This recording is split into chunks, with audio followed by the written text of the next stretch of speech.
এই সেই পানগাঁও টার্মিনাল। এই টার্মিনালে পণ্য বোঝাই শেষ জাহাজ ভিড়েছিল নভেম্বরের ১১ তারিখ।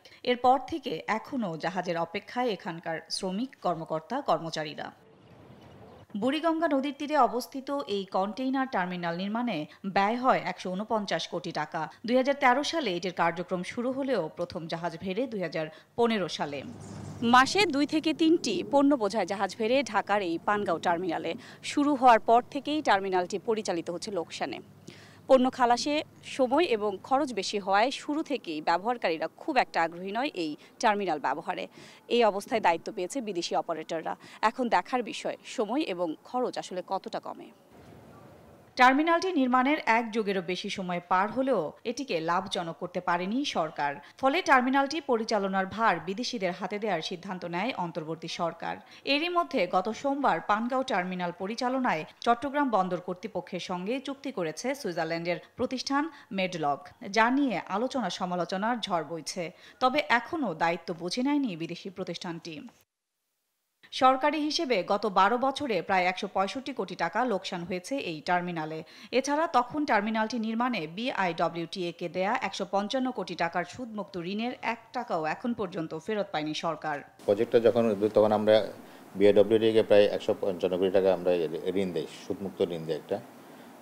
ওইটাও আমাদের এখনো আদায় হয়নি।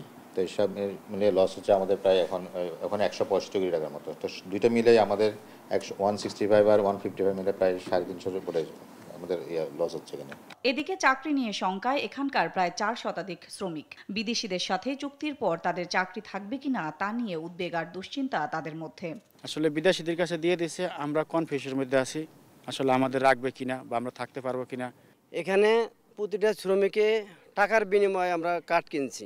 আমাদের যদি বের করে আমাদের ক্ষতিপূরণ দিতে হবে এই বন্দরকে। তখন আমাদের যদি বিদেশিরা না রাখে পোটা কর্মের জন্য, তখন আমরা কি করবো? আমাদের বিরাট একটা ক্ষতি হয়ে যাবো।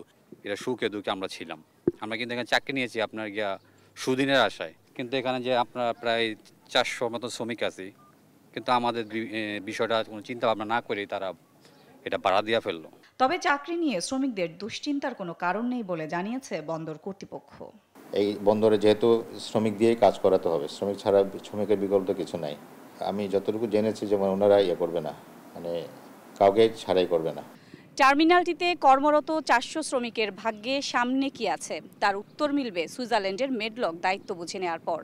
বিদেশিদের হাতে এটি পরিচালনার ভার দেওয়া নিয়ে বিশেষজ্ঞদের যে সমালোচনা চলছে তার জবাব পেতেও আরও কিছুদিন অপেক্ষা করতে হবে।